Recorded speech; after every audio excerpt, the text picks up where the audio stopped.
இப்போ ஒன்று சொல்கிறேன், உங்களுக்கு எழுதி வச்சுக்கணும். 2026 அதிகாரத்தை சுவைக்கிற இறுதி ஆண்டு திராவிட முன்னேற்றம். இனிமேல் வாய்ப்பே இல்லை.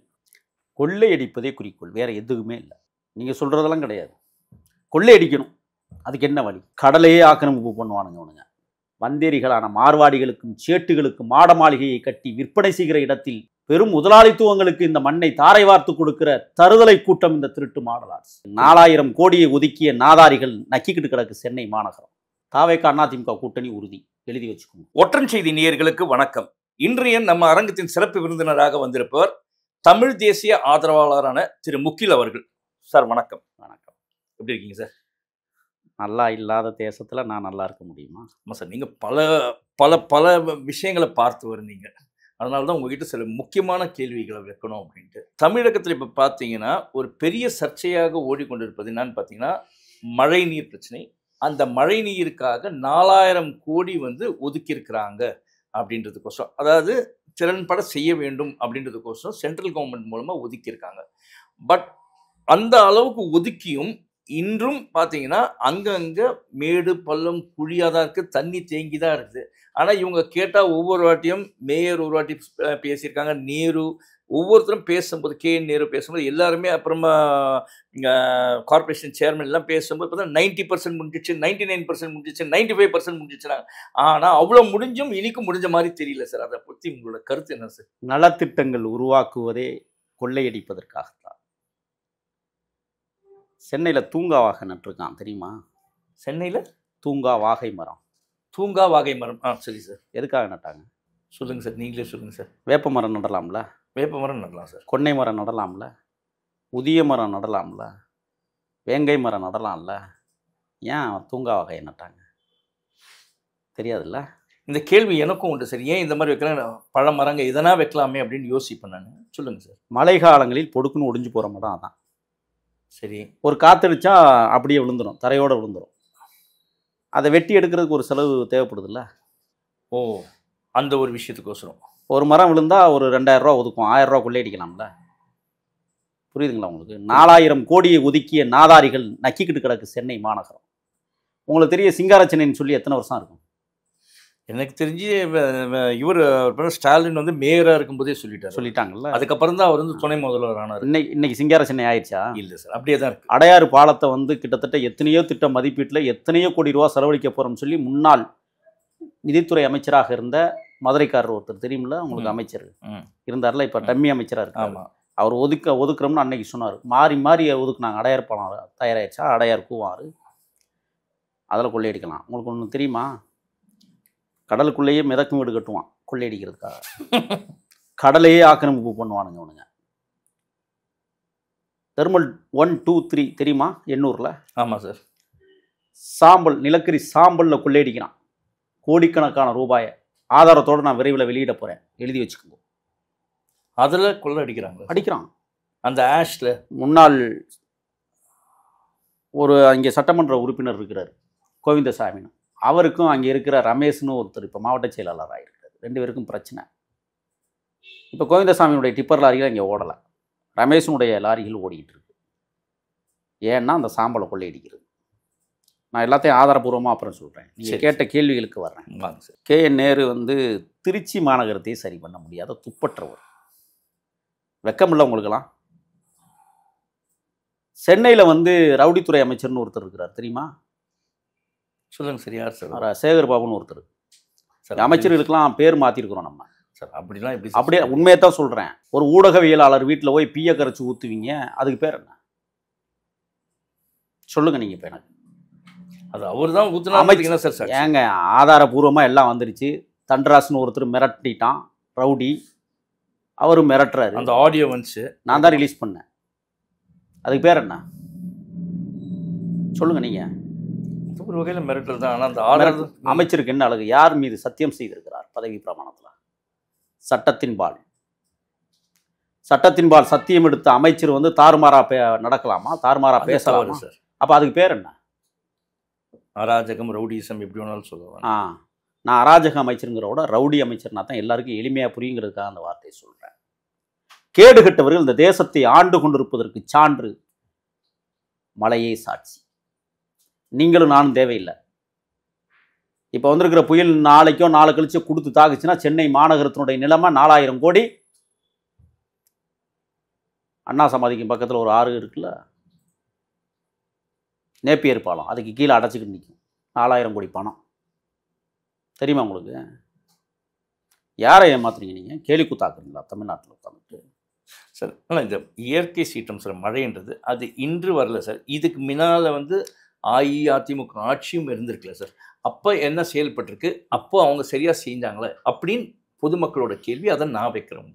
இல்லை, நீங்கள் அதிமுக ஆட்சியை குறை சொல்கிறீங்கல்ல, குறைகள் இருந்தது, மக்கள் விரட்டினார்கள். 5 வருஷம் ஆட்சியாள முடியல. இல்லை, கரெக்ட். இப்போ நீங்கள் நல்லது செஞ்சுருக்கீங்களா? உங்களை ஆட்சியாள விட்டுருவாங்களா அந்த மக்கள்? அது ஒரு கேள்விக்குறி.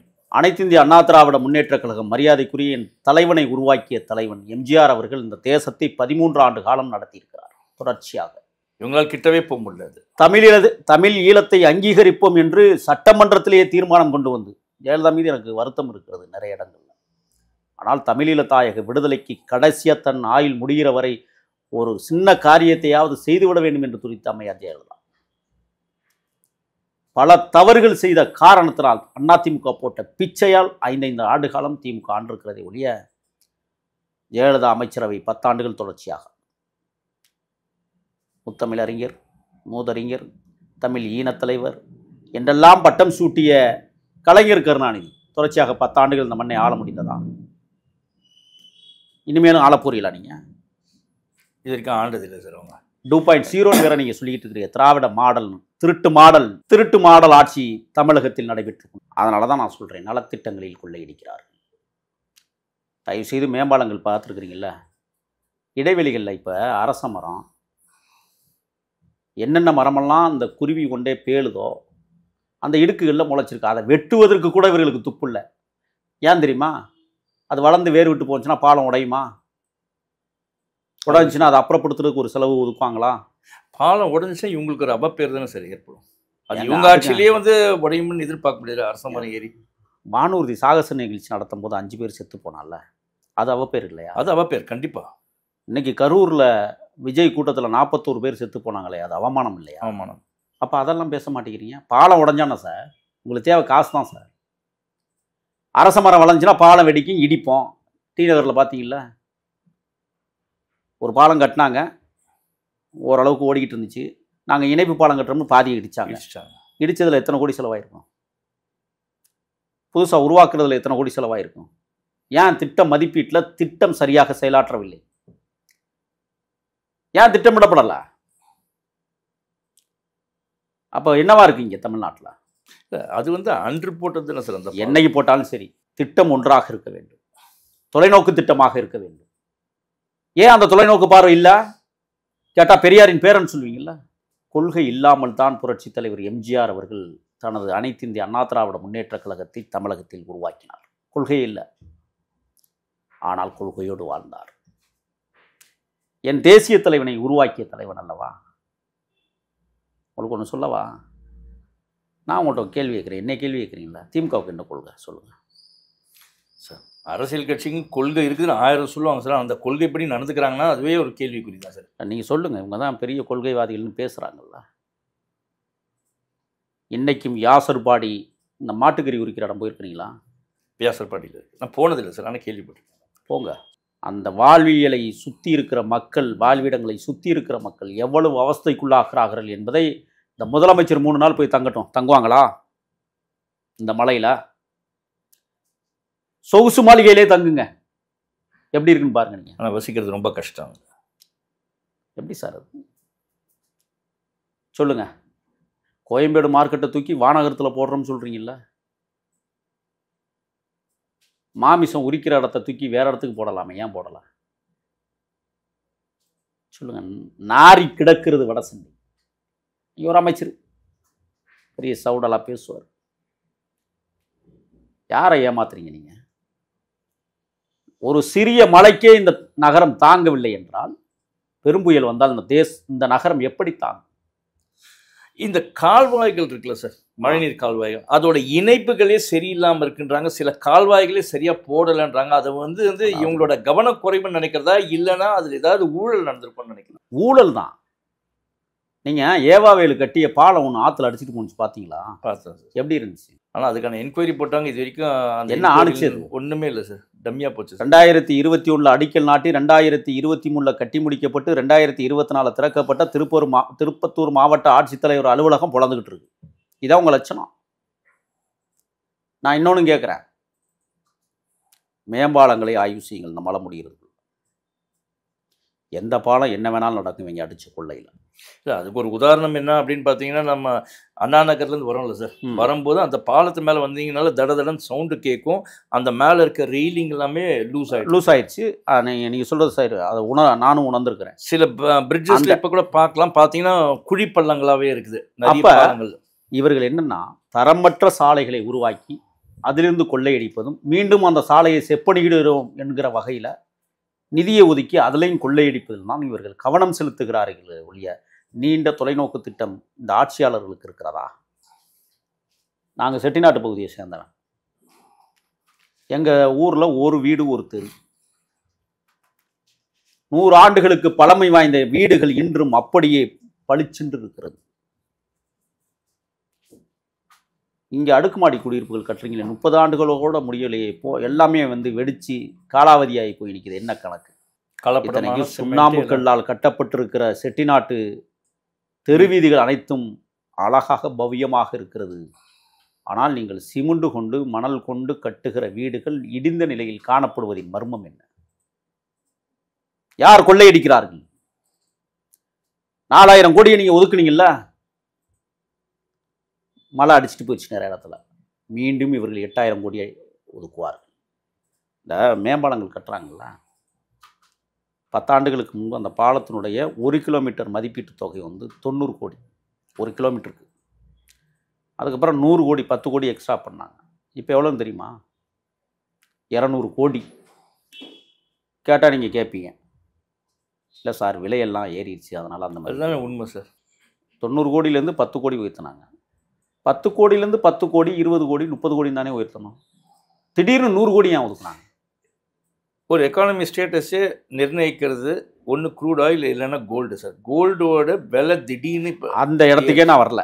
கோல்டோட ரேட்டு அதுக்கெல்லாம் நான் வரல. திடீர்னு 200 கோடி ஒதுக்கியதுன்னு மர்மம் என்ன?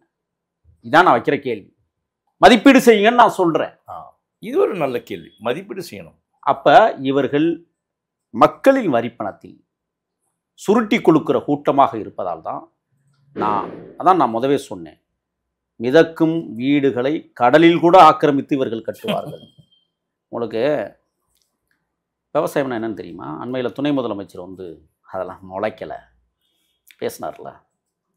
விவசாயம்னா என்னன்னு தெரியுமா? சவால் விடுறேன்னு இருக்கு நேரம். விவசாயத்துக்கு அடுத்தது போய் இது முதல் முடிச்சிடுவோம் சார். இல்லை, நான் என்ன கேட்குறேன்னா, இவர்கள் பதர்களாக இருக்கிற நெற்பயிர்களுக்கு முன்னால் பதர்களாக இருக்கிறார்கள். அதான் பிரச்சனைங்க. நான் அதைத்தான் பேச வந்தேன். ஆக சென்னை மாநகரம் மட்டுமல்ல, மேற்கு மாவட்டங்களுடைய தலைநகரங்களாக இருக்கிற கோவை, திருப்பூர், சேலம், ஈரோடு போன்ற பகுதிகளில் கனமழை பெய்தாலும் இதே நிலைமை தான். நீங்கள் சென்னை மட்டும்தான் பேசிக்கிட்டு இருக்கிறீங்க. இல்லை, தமிழ்நாடு ஃபுல்லாகவே அப்படி தான் இருக்குது. நான் தலைநகரன்றதுனால சென்னையை பற்றி நான் கேட்டு நீங்கள் தமிழ்நாடு முழுக்க அப்படி தாங்க இருக்குது. மாறி மாறி புயல். நான் இப்போ சொல்கிறேன், ஆய்வாளர்கள் சொல்கிறாங்க நவம்பர் டிசம்பர் முடிகிறதுக்குள்ளே 6 புயல் உருவாகக்கூடும் என்று அறிவித்திருக்கிறார். ஒரு புயல் முடிஞ்சிருச்சு, 2வது புயல் வந்துக்கிட்டு இருக்கு. முதல் புயல் அப்படி லேசாக கடந்து போயிடுச்சு. அதுக்கே சென்னை தாங்கலை. தெற்கு பிராந்தியத்தில் நீங்கள் தென் மாவட்டங்களில் ஒரு புயல் வந்துச்சுன்னா எதை சமாளிப்பீங்க? நீங்கள் சென்னையே சமாளிக்க முடியல உங்களால். மிக கடினமாக இருக்கும். யோசிச்சு பாருங்க நீங்கள் இந்த மக்களுடைய அவல சூழல்களை. அப்போ இது காட்டாற்று தர்பார் ஆட்சி நடக்கிறது தமிழ்நாட்டில். மோசமான ஆட்சி. கேட்டால் திராவிட மாடல் 2.0ன்னு சொல்லுவீங்க. இப்போ ஒன்று சொல்கிறேன், உங்களுக்கு எழுதி வச்சுக்கணும். 2026 அதிகாரத்தை சுவைக்கிற இறுதி ஆண்டு திராவிட முன்னேற்ற கழகம். இனிமேல் வாய்ப்பே இல்லை.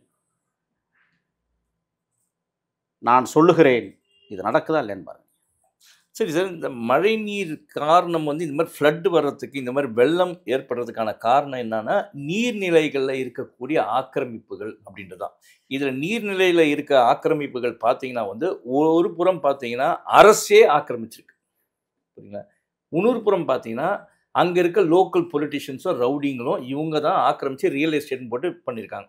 இதுக்கான உதாரணம் என்னன்னு பார்த்தீங்கன்னா, சென்னை நுங்கம்பாக்கத்தில இருக்கக்கூடிய லேக் ஏரியா. அது மட்டும் இல்லை அந்த இடம் முகப்பேர்ல ஏரி திட்டம்னு போட்டிருக்காங்க. போட்டிருக்கான். பல இடங்கள்ல வந்து கவர்மெண்ட்டே வந்து ஏரிக்கள வந்து ஆக்கிரமிச்சு அதிலேயே கட்டியிருக்காங்க. புரியுதுங்களா? அதனால தான் அந்த ஏரிகள்ல தண்ணி தேங்க முடியாம போச்சு. இத ஒரு சாக்காக வைத்துக்கொண்டு லோக்கல் ரவுடீஸு, அப்புறமா வந்து லோக்கல் பொலிட்டிஷியன்ஸ், சில வ வருமானம் இல்லாதவர்கள், கஷ்டத்துல இருக்கவங்க அவங்கலாம் ஏரிகள ஆக்கிரமிச்சு வீடுகளா கட்டிட்டாங்க. இப்படி வீடுங்க, குளங்கள், அப்புறம் ஆத்தங்கரைங்களெல்லாம் கட்டினதுனால இப்போ கூவத்தோரம்லாம் பார்த்தீங்கன்னு வச்சுக்கங்களேன், கூவம் சைட்லலாம் அத எல்லாமே கட்டிட்டு இருக்காங்க. இந்த மாதிரி ஆக்கிரமிப்புகள் தான் காரணமா? அத எப்படி அகற்றலாம்? நீங்கள் ஏழைகள் ஆக்கிரமித்திருந்தால் இடிக்கிறீர்கள், பணக்காரர்கள் அதை ஆக்கிரமித்து வைத்திருந்தால் பரிசு கொடுக்கிறீர்கள். இது என்ன நியாயம்? இது ஜேபிஆர் கல்லூரி எதுக்குள்ள இருக்கு? அது தங்கபாலுவோடைய தங்கவேல் இன்ஜினியரிங் காலேஜ் எல்லாமே அந்த மாதிரி ஏரிகள். எங்கே இருக்குது? எம்ஜிஆர் யூனிவர்சிட்டின்னு சொல்லக்கூடிய ஆமா. அது எங்கே இருக்குது? எல்லாமே ஆக்கிரமிப்பு. அவங்களுக்கு என்ன சலுகை? அப்போ ஏழைகளுக்கு நான் கேட்டிருக்கேன், குன்றத்தூரில் இருக்கிற ஆக்கிரமிப்புகளை அகற்றுனீங்கல்ல, திருவேற்காட்டில் இருக்கிற ஆக்கிரமிப்புகளை அகற்றுவதற்கு எவ்வளவோ முயற்சி பண்ணீங்கல்ல, அதே மாதிரி அனகாபுத்தூரில் இருக்கிற ஆக்கிரமிப்புகளை அகற்றுனீங்கல்ல, குப்பம் என்கிற பெயரில் இந்த மண்ணின் பூர்வீக குடிகள் வாழ்ந்த இடத்தை அப்புறப்படுத்தி கொண்டு போய செம்மஞ்சேரியிலையும் கண்ணகி நகர்லையும் போட்டிங்கல்ல. கண்ணகி நகர் இன்றைக்கு வரலாற்று சிறப்புமிக்க பதிவை உருவாக்கியிருக்கிறது. கொலைகள் நடக்கும், கற்பழிப்பு நடக்கும், திருட்டு நடக்கும், மோசமானவர்கள் வாழ்கிற பகுதின்னு தொடர்ச்சியாக இந்த காவல்துறை திட்டமிட்டு முத்திரை குத்தியது. ஆனால் எனது மகள் கபடியில் சாதித்து இன்றைக்கு இந்தியாவினுடைய பெருமையை நிலைநாட்டியிருக்கிறது. கண்ணகி நகரில் இருந்து கார்த்திகா என்கிற அந்த அற்புத குழந்தை செய்திருக்கிறார் என்றால் அடாவடி அரசின் ஆணவ போக்கை தங்கை தோலுரித்து காட்டியிருக்கிறார். யோசிச்சு பாருங்க. நீங்க குப்பம் என்று சொல்லி அந்த மக்களை அப்புறப்படுத்துகிற வேலையை தொடர்ச்சியாக இந்த திருட்டு மாடல் ஆட்சி செய்தது. வந்தேரிகளான மார்வாடிகளுக்கும் சேட்டுகளுக்கும் மாட மாளிகையை கட்டி விற்பனை செய்கிற இடத்தில் பெரும் முதலாளித்துவங்களுக்கு இந்த மண்ணை தாரை வார்த்து கொடுக்கிற தருதலை கூட்டம் இந்த திருட்டு மாடல் ஆட்சி. யாரை நீங்க உயர்த்துறீங்க? யாரை கீழே தூக்கி வீசுறீங்க? 10க்கு 10 அடி உயரமுள்ள மாட மாளிகைகளை கட்டி ஏழைகளுக்கு விற்பனை செய்கிறீங்க. கேட்டால் இலவசம். நீங்கள் குறிப்பிட்டீர்களே, ரவுடிகளும் கட்சிக்காரர்களும் இணைந்து கட்டிங் போடுற வேலையை தமிழ்நாட்டில் மட்டும் இல்லை, எல்லா இடத்துலையும் செய்கிறாங்க. சென்னைக்குள்ள மட்டும் இல்லை. சமத்துவபுரத்தில் காசு வாங்குறான் தெரியுமா உங்களுக்கு? கிராமப்புறங்களில் 3.5 லட்சம் ரூபாய் வரை இதுவரை பேரம் பேசப்பட்டிருக்கிற எடுத்துக்காட்டுக்கு நான் சொல்கிறேன். புதுக்கோட்டை மாவட்டம் திருமயம் தொகுதி அரிமளம் ஒன்றியம் கடையக்குடி பஞ்சாயத்திற்கு உட்பட்ட இடத்துல கிட்டத்தட்ட 150 சமத்துவபுர வீடுகள் கட்டப்பட்டு கொண்டிருக்கிறது. இப்போவே பேரம் பேசிட்டான் திமுகவுடைய 2 ஒன்றிய செயலாளர்கள். தெரியுமா உங்களுக்கு? அரிமளம் ஒன்றியத்தினுடைய 2 செயலாளர்கள் சுதந்திரபுரத்தை விற்பனை செய்ய துடிக்கிறார்கள். அரசு அதிகாரிகள் கவனத்தோடு பணியாற்ற வேண்டும், இல்லைன்னா தோல் உரிச்சிருவாங்க சுதந்திரபுரத்தை பற்றி.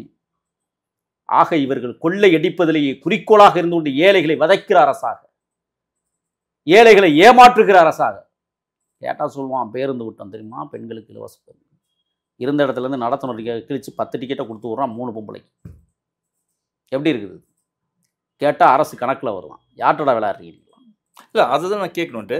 இப்போ இந்த மழைநீர் விஷயமே பார்த்தீங்கன்னா விளம்பரம் பாட்டு நிறைய பண்ணுறாங்க. நாங்கள் இங்கே செஞ்சிட்டோம் பணி, இந்த இடத்துல முடிஞ்சிடுச்சு பணின்றாங்க. ஆனால் எங்கே பார்த்தாலும் தண்ணி தேங்கியிருக்கு. இது வந்து அரசுடைய திட்டமிடலில் வந்து தோல்வியா, இல்லை வந்து இவங்களோட கவனக்குறைவா, இல்லை இவங்களுக்கு செயலாற்றல் இல்லையா? கொள்ளையடிப்பதே குறிக்கோள், வேற எதுவுமே இல்லை. நீங்கள் சொல்கிறதெல்லாம் கிடையாது. கொள்ளையடிக்கணும், அதுக்கு என்ன வழி? அது நல்லா இருந்தான்னா நாசமாக போனான், தண்ணி கிடந்தான்னா சாராயம் ஓடுனான், அதெல்லாம் இல்லைங்க.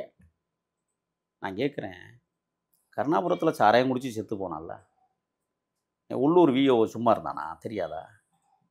நான் போயிருந்தேன் இங்கே கள்ளக்குறிச்சி காவல் நிலையம், ஒரு தடுப்பு சுவர், அதில் ஒரு கேட்டு வச்சுருக்கான், நீர்த்தேக்க தொட்டி, பெரிய நீர்த்தேக்க தொட்டி. அந்த கள்ளக்குறிச்சிக்கே நீர் கொடுக்குற ஆதாரத்தோட தொட்டி. அந்த ஒரே ஒரு காம்பவுண்ட் தான் 10 அடி தொலைவில் சாராயம் வந்திருக்கான். போலீஸுக்கு தெரியாதா? கண்டிப்பாக தெரியும், தெரியாமல் இருக்காது. குடிச்சு செத்தவனுக்கு 10 லட்சம் எப்படி இருக்கு? இது ஒரு எடுத்துக்காட்டாக போயிடும் சார். நீங்கள் தவறான எடுத்துக்காட்டு சார். நீங்கள் ஒரு செய்தி நல்லா சொல்லணும். 10 மணிக்கு மேலே சாராயம் விற்கிறானா இல்லையா சென்னைக்குலாம்? ஏன் விற்கிறான்? போலீஸ் பாதுகாப்போட மாமூல் வருதுல்ல சார். வெக்கமா இல்லை? அதெல்லாம் பார்த்தா அவங்களால எப்படி சார் அதெல்லாம் சர்வே பண்ண முடியும்? இல்லை நான் என்ன கேட்குறேன்னா, எனக்கு கிடைத்திருக்கிற தகவல் ஒரு மாதத்துக்கு இரவு வியாபாரம் ஒரு கடைக்கு 30 லட்ச ரூபாயிலேருந்து 40 லட்ச ரூபா வரை வந்தாகணும் அரசுக்கு. ஒரு மாதத்துக்கு. ஒரு மாதத்துக்கு. அப்போ ஒரு நாளைக்கு 1 லட்ச ரூபா டார்கெட். இது என்ன நாடா வேற என்னம்மா? போலீஸ் பாதுகாக்கிறான் கடையை இரவு 10 மணிக்கு மேலே. 9:50க்கு கொண்டாந்து ஜீப் நிப்பாட்டுறான் கடைக்கு முன்னாடி. எதுக்கு தெரியுங்களா? கரெக்டாக கொடுத்துப்பா பெட்டியை. 4 பாக்ஸா 5ஆ? பக்கத்தில் பார்வை வச்சுருக்கான் பாருங்கள், அவனை கூப்பிடுவான். நைஸாக கூப்பிடுவான் கண் அடிச்சு. அவன் ஒரு கட்டிங்க கொடுத்துருவான். 1000 ரூபா 2000 3000 கொடுப்பான். சரி நல்ல விதமாக பண்ணிக்க. விடிஞ்சு ஒரு ஆள் அனுப்புவேன், காசு கொடுத்து விட்ருவேன். 3 மணிக்கு ஆள் வந்து வசூல் பண்ணுறான். விடிய காலம் 3 மணிக்கு. போலீஸ்க்கு இப்போ இரவு காவலர் பணி என்ன தெரியுமா வேலை? வசூல் பண்ணுறது தான் வேலை சார். அன்றாடங்காட்சி போல் மாட்டுக்கறி உரிக்கிற கடையில் போய் நிற்கிறான் சார். போலீஸ் நிற்கிறான், வீடியோ ஆதாரம் வச்சுக்கிறேன். மாட்டுக்கறி கடையில் போய் கட்டிங் வாங்குறான். எவ்வளவு நாசகரமான ஆட்சி தமிழ்நாட்டை ஆண்டு கொண்டிருக்கிறது என்பதற்கு சாட்சி. தினந்தோறும் அவலங்கள் நடக்கிறது, தினந்தோறும் கொலைகள் நடக்கிறது. இன்னைக்கு சென்னை மாநகரம் நம்ம பேசிக்கிட்டு இருக்கிற நேரத்தில் விலையில் மழை பெஞ்சிக்கிட்டு இருக்கு. எந்த இடத்துல என்ன நடக்கும்னே தெரியல. இருந்தாலும் ஒரு சமூகத்தின் பால் கொண்டிருக்கிற அக்கறையால் சொல்லுகிறேன், ஒவ்வொரு குடிமகனும் தன் உயிரை பாதுகாத்துக் கொள்ளுங்கள். இந்த அரசு உங்களை பாதுகாக்காது. நடந்து செல்லுகிற போது எந்த இடத்திலும் பள்ளம் விழலாம், எச்சரிக்கையோடு கடந்து போங்கள். பாலத்தின் மேல் நீங்கள் பயணிக்கிற போது கவனத்தோடு பயணியுங்கள். பாலங்கள் இடிந்து விழக்கூட நேரிடலாம். அந்த அளவிற்கு இந்த தேசம் கொள்ளையர்களால் காவு வாங்கப்பட்டு கொண்டிருப்பதை தினந்தோறும் பார்க்க முடிகிறது. மக்கள்தான் சரியான தீர்ப்பை 2026 வழங்குவார்கள் என்கிற நம்பிக்கை. இந்த தேசத்தின்பால் பற்று இருக்கிற தலைவர்களை உருவாக்குங்கள் சார். அடுத்தபடியாக பார்த்தீங்கன்னா சிஏஜி அறிக்கை. அது பிரகாரமாக என்ன சொல்லியிருக்காங்கன்னா 32 விழுக்காடு வந்து இங்கே வந்து பணிகள் செய்யறதுக்கோசம், அதாவது அங்கேருந்து பெறப்பட்ட பணி வந்து நீங்கள் வந்து இந்த மாதிரி டெவலப்மெண்ட் ஃபண்ட்ஸ்க்கோசம் நீங்கள் யூஸ் பண்ணணும் அப்படின்னு சொல்லி கொடுத்துருக்காங்க. ஆனால் அதை வந்து இவங்க ரொட்டீனாக நடக்க வழக்கமான செலவுகள் இருக்குல்ல சார், அதுக்கு இவங்க வந்து அதை டைவர்ட் பண்ணியிருக்காங்க. அது நீங்கள் எப்படி பார்க்குறீங்க? ஏன்னா அது ஒதுக்கப்பட்ட பணம் வந்து அந்த 32% வந்து ஃபுல்லாகவே வந்து உங்களுக்கு இன்ஃப்ராஸ்ட்ரக்சர்லாம் டெவலப் பண்ண ஸ்டேட்டோட டெவலப்மெண்ட்டுன்னு கொடுத்தது. இவங்க வந்து அதை வந்து வழக்கமான செலவுக்கு ரொட்டீன் எக்ஸ்பென்சஸ்க்காக யூஸ் பண்ணியிருக்காங்க. அது ஒரு தவறான செயல் இல்லையா? தாழ்த்தப்படுத்தப்பட்டவர்கள் மற்றும் மலை பழங்குடியினர் சமூகத்திற்காக ஒதுக்கப்பட்டிருக்கிற 18,000 கோடி ரூபாயை மகளிர் தொகையாக மாதம் 1000 அந்த தொகையில தான் பிரித்து கொடுக்கலாம். தெரியுமா உங்களுக்கு? எப்படி இருக்கு பாருங்க. இதை ஏன் வழக்கு யாரும் தொடுக்கல சார்? அதை இப்போ அவங்க வந்து SC/ST பீப்புள்ஸ் அசைன்மெண்ட்ஸ் அவங்க வந்து இப்போ வந்து வழக்கு தொடுத்துருக்காங்க உச்சநீதிமன்றத்தில். போயிட்டுருக்கு வழக்கு. ஒன்றும் நீங்கள் சொன்னீங்கல்ல, எந்த ஒரு திட்டங்களுமே வரையறைக்கு உட்பட்டதாக இருக்கணும். வரைமுறை தவறுமையானால் அது சரியாக வராது. இப்போ எடுத்துக்காட்டு ஒரு சாலை அமைக்கிறான், டெண்டர் விடுறான். இதுவரை நான் கேட்குறேன், தாழ்த்தப்படுத்தப்பட்டவர்களுக்கு யாருக்காவது டெண்டர் இருந்து அரசு ஒதுக்கியதா? சமூக நீதி பேசுகிறானுங்கள்ல, எவனுக்கும் கொடுத்ததில்லை தெரியுமா?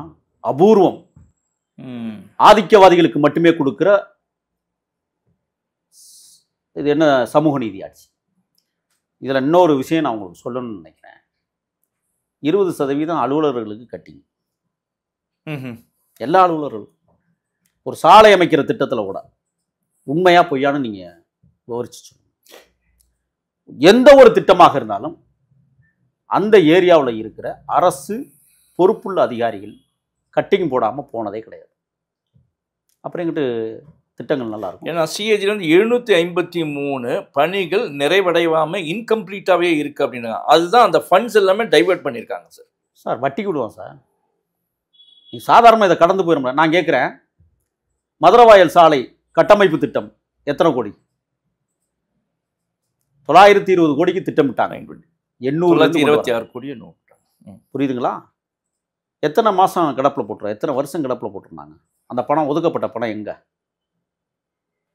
ஆனால் அதில் ஒரு சின்ன ஒரு திட்ட மதிப்பீட்டில் அதை இன்னைக்கு டபுள் ஆக்கியிருக்கிறாங்க. அந்த திட்டத்தை கேட்டால் 10 ஆண்டுகளுக்கு மேலே ஆயிடுச்சு. இதெல்லாம் போட்டு நீங்கள் அந்த பாலங்களுடைய தூண்களை போய் பார்த்தீங்கன்னா ஓட்டை போட்டு சோதிச்சிருப்பா எல்லாத்தையும். சோதிச்சு இப்போ எக்ஸ்ட்ரா மேலே ஏதோ சிமெண்ட்லாம் பூசி அதான் நான் என்ன சொல்கிறேன்னா, இந்த திட்ட மதிப்பீட்டு தொகையை நீங்கள் ஒதுக்குகிற போது கோடிக்கணக்கான ரூபாய்களை இப்போ டெண்டர் விட்டீங்க. ஏற்கனவே 10 ஆண்டுகளுக்கு முன்பு இருந்த அதிகாரி ஒருத்தர் இருந்து அந்த டெண்டரில் பங்கு கேட்டிருப்பான். இப்போ அந்த அதிகாரி மாறி போயிருப்பான். இப்போ புது அதிகாரி வந்திருப்பான். அவனுக்கு 20% கொடுத்து முடிஞ்சு போச்சு. இப்போ புதுசாக வந்தவனுக்கு 20%. இதை யார் கேட்பது? அரசியல்வாதிகளுக்கு கட்டிங்க. அதுக்கப்புறம் டெண்டர் எடுத்தவனுக்கு கட்டிங்க. மீதத்தில் தான் உங்களுக்கு பொருளாக உருவாக்குவான். பாதிக்கு பாதி. நம்ம அதை சொன்னல, 90 கோடியிலேருந்து 100 கோடியாக மாறிச்சு. 100 கோடிலேருந்து எதனால தெரியுமா? 100 கோடி மதிப்பீடு 200 கோடியாக போடு, 100 கோடி எடுத்துக்கோ. 90 கோடி திட்டம் 10 கோடி எடுத்தா என்ன கொஞ்சமாக இருக்குது? 100 கோடி திட்டம் 200 கோடி ஆகு. 100 கோடிக்கு வேலை செய்ய 100 கோடி கட்டியும் போடும். எப்படி இருக்குது இந்த விஷயம்? இப்படித்தான் இந்த ஆட்சி முறை கட்டமைப்புகள் இருக்கிறது தமிழ்நாட்டில். வெளிமாநிலத்திலாம் என்ன சொல்லுவாங்க, கர்நாடகா, ஆந்திராவெலாம் தமிழ்நாட்டு சாலைகள் மாதிரி எங்கேயுமே பார்த்ததில்ல. அம்மா உண்மை ஒத்துக்கொள்ளுகிறேன். ஆனால் தரமான சாலைகளா? கையில் பேத்து எடுக்கிறான் தெரியுமா? பார்த்துருக்குறீங்களா அந்த காட்சியெல்லாம்? இது பேர் என்ன? எவன் எடுத்தானோ அவனை பிடிச்சி கேஸ் போட்டு உள்ள வைக்கிறான். கேட்டதுக்கு என்ன தெரியுமா சொல்கிறான்? அரசு சொத்தை சேதமாக்கினேன். எப்படி இருக்குது? நிறைய பேர் அந்த மாதிரி பாதிக்கப்பட்டிருக்காங்க சார். பாதிக்கப்பட்டிருக்காங்க. உண்மையை வெளியே சொல்லல. நீங்கள் புதுக்கோட்டை மாவட்டம் வேங்கவயலில் மலந்தண்ணியை குடித்தாங்க மக்கள்.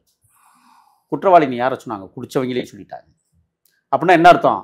இது போன்ற நிகழ்வுகள் தமிழ்நாட்டில் நடந்தால் எவனும் மனு கொடுக்கக்கூடாது, பெட்டிஷன் போடக்கூடாது. போட்டால் நீ தான் குற்றவாளி என்று மிரட்டுவதற்கு ஒரு அரசு. கள்ளக்குறிச்சி ஸ்ரீமதி வழக்கு, மாடியிலேருந்து குதிச்சு தற்கொலை செஞ்சுட்டான். இவங்க விசாரணை தொடங்குவதற்கு முன்னாலேயே தற்கொலைன்ட்டான்.